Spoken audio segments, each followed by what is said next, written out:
Hi, folks. Welcome to the Prepared Homestead. This is Travis. Thank you all for stopping by to watch. I'm enjoying the weather around here. I really am. It's been quite nice. I like it when it gets cool at night, where especially because it's not cold enough to start the heat, right? And it's too cool, obviously, to run the air conditioner, So, but it's chilly. It's chilly when you go to bed. It feels good. I like it a little cool in the bedroom. I like it cool at night. I like that chilly feel. Not freezing cold, not burning up. So this is my kind of weather. I just like it. Okay, what can I say?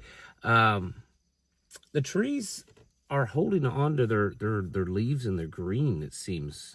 I mean, I would think that they would start to turn already, and I have seen just little bits of it, but kind of surprised. I have lived in the Ozarks pretty much my whole life, and so for those of you, because I know a lot of you live in the Ozarks, and some of you are kind of new to homesteading, new to prepping in the Ozarks, and I'm going to tell you, we have had I think an exceptionally mild year. Very little severe storms. We didn't get a lot of major flooding. There was some flooding in certain parts of the Ozarks, but nothing severe. Tornadoes were really mild. I mean, there were a few, but nothing. There was the one up in Rolla, but nothing like what we've seen in the past. And then summer was pretty mild too. So what I'm saying is I would start preparing good for winter. Because my experience with the Ozarks, if we have a mild year where it's mild in the spring, mild in the summer, mild last winter, we're due for a harsh one. I'm not saying it's going to happen, but we can't just keep having pretty decent mild weather for the most part. Yes, we've had some dry, we've had some heavy rains, we've had storms, all that, but there's not been any kind of over the past really about 10, 12 months that you can look back and say, wow, that was extraordinarily bad. So anyways, I just thought I would mention that for those of you that are kind of new to the area. You might want to be getting a little ready for winter, because it could be a serious one based on the fact that it's been so mild so far. Anyways, for those of you that don't care about that, let's move on to other things. Deutsche Bank, which is one of the biggest banks in the world, today agreed with me. They said that the only thing propping up the U.S. economy is the AI bubble. And I've said that for a while. If you look at the numbers, about 60% of the stock market right now is AI companies. And they're growing just crazy. Like Nvidia, I think, if I may be off on this a little bit, but I think I'm close. Nvidia is worth about as much as all the pharmaceutical companies combined.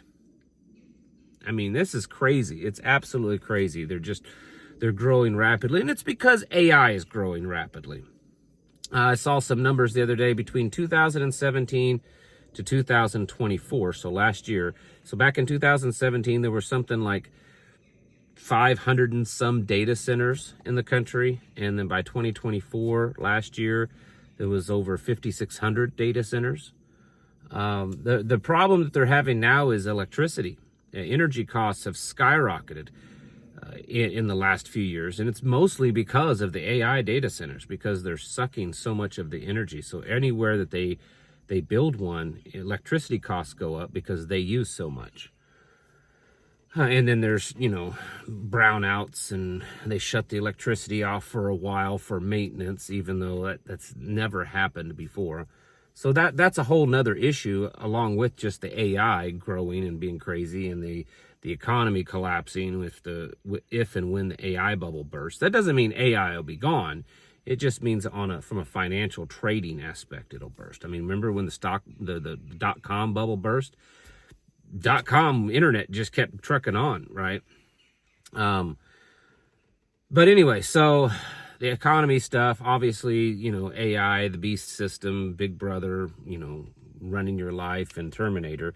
But then the resources. I mean, it consumes so much resources, water, electricity, rare earth minerals. China today announced a whole bunch of more rare earth minerals that they're putting restrictions on exports to specifically hurt the United States.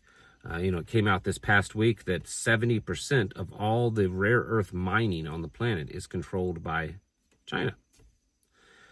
So there's a lot there going on, and the economy is, it looks like things are good to most people, and it's because of the AI bubble. I mean, we're talking trillions and trillions of dollars. But when that bubble pops, I mean, I'm not a stock market guy, and I honestly couldn't care less. But I think the repercussions when the AI bubble bursts will be far bigger than just a stock market. So that's a lot of experts believe that it's coming soon. And along with gold and silver at record highs, it did have a slight correction, but that's normal. It's been doing that. It'll go up pretty high, then it'll come back down for a day or so, and then it'll go back up again. That's normal. The fact that the dollar is losing its value more and more, even Putin today out of Russia said something to that effect, that the world is using the U.S. dollar less and less. They're looking for other currencies. They're not interested in using the U.S. dollar. So my argument that I said this morning stands the same, that the dollar is in a downward spiral. I don't think the gold and silver is as a bubble either. I think it's here to stay. I think the world has finally woke up that U.S. dollar is not good, and most economies aren't, and the world is in such a delicate place right now that they need to put their wealth into things that are secure, and gold and silver is one of them. Now, I know the thing that everybody's wanting to hear right now is the Hamas-Israel deal. Apparently, according to the news, the deal has been signed, I think. I could be wrong on that, but I think that the deal has been signed. And this is just the first phase, and I don't want to try to poo-poo everything. Yes, it's a great thing that this has happened, and if it sticks and stays true, then, gotta give it to the people that did it. And I know that Trump's taking a lot of credit. Trump may be the figurehead, but he was not at all the one that was doing all the negotiating. It was mostly Jared Kushner and Mike Huckabee, it looks like, were the two big proponents that were pushing this. And of course, Jared Kushner's pushing it because if this deal does work out, then he and the Trumps and all their families will stand to make probably billions and billions off of, rebuilding Gaza into this paradise kind of place. But anyways, and then also the canal that they're wanting to dig through it. But the point is that these ceasefires have happened before. Don't get too caught up in the emotion of it, even if you care at all. It hasn't even been 24 hours since they stopped bombing each other. And, no hostages have been released yet. So, hopefully it stays, but because if it stays, it's not even about, who did it. It's the fact that if there really truly is a ceasefire, then maybe lives could be saved, I guess, innocent lives, if there are such a thing anymore, or is such a thing. But that's what's going on, and we'll see. It's getting a lot of media attention. Usually whenever something gets a massive amount of media attention, then I'm always leery of what's going on, whether it's that or it's something else. For some reason, it looks like that there's some heating up between Russia and Finland. There's rumors that they're going to attack Finland. And even the president today said that the United States and NATO will defend Finland if they're attacked by Russia. So something's going on there. The thing is, and this is what I worry about, because I've seen this happen over the last, let's say, 5 years. I've been making videos now, I think, for 8, something like that, 7 or 8. But I've seen it over the last several years. Something good will happen, right? And it makes it look like that we're not quite as close to the edge as you thought. And then I see a lot of people that are preppers kind of back off. They take a break. They let their guard down. They stop stocking up. All that kind of stuff. And I know some of you are going to say, well, you can't just eat and breathe and live prepping all the time. No, that's not what I'm saying, but it should be a constant thing in your life. I mean, 200 years ago, people didn't call themselves preppers, people that lived out on the, frontier and stuff. But every day of their life, they were constantly thinking about what I need to put forward, put away for when the, next season, for when winter happens or the storms or whatever, food.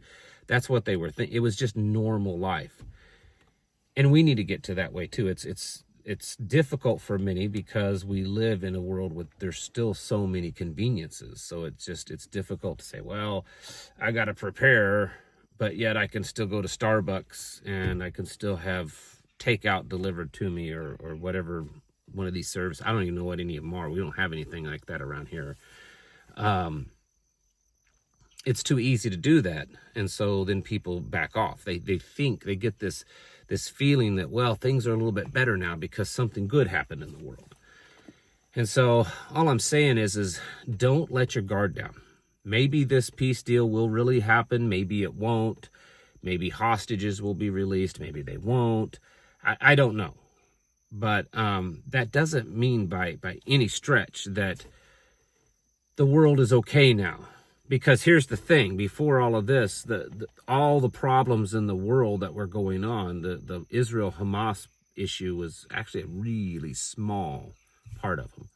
And so I think a lot of people are forgetting that, and they're just seeing the hype and the emotion in the news and like, oh, well, things are going to go good. Things are better. Maybe Trump's plans are really going to work. Maybe this new type of new world order that he's planning is actually going to work. Maybe, but don't just buy the hype and believe all of that. Figure it out for yourself and search your heart and pray for discernment. But you need to still be getting ready. This is not a time to slack off and lay down. We have to keep our eyes focused right now on the goal, which is to become self-sufficient, is to become mentally, spiritually, and physically ready, because the world is in that place to do so. It's justified. I can't think of any other time in history where you would be more justified to be, working hardcore on self-sufficiency and prepping. So, anyways, yeah, that's what's going on. You need to get ready. There's other stuff going on, but I don't know. I guess you can go find it out for yourself. What an attitude, Travis. Get your houses in order, folks. Prepare yourselves mentally, physically, and spiritually. Thanks for watching. Catch you in the next video.